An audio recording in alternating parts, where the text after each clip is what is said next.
স্বয়ং বিশ্বকর্মা নিজের হাতে বানিয়েছিলেন এই শিব মন্দির।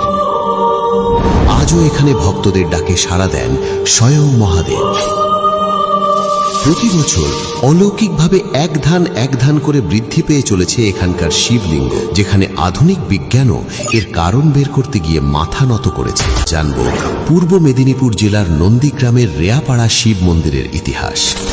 আজ থেকে প্রায় ৬০০ বছর আগে মনসা মঙ্গল কাব্যের চাঁদ সদাগর বণিক উৎকল অর্থাৎ ওড়িশা থেকে বাণিজ্য করতে যাবার সময় এই অঞ্চলে নোঙর করেছিলেন বিশ্রাম নেওয়ার জন্য। তখন এলাকাটি ছিল জঙ্গল ও জলাকীর্ণ।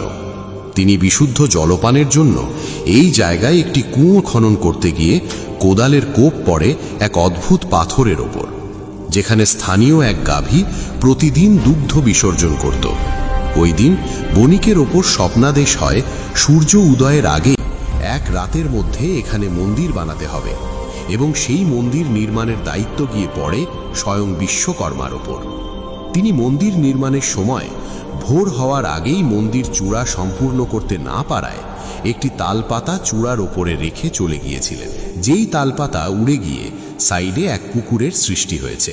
50 ফুট উচ্চতার এই বিশাল স্থাপত্য কেবল চুন আর সুরকির কোনো কাঠামো নয়, এটি নন্দীগ্রামের মাটির গভীরে প্রথিত এক অবিনশ্বর বিশ্বাস।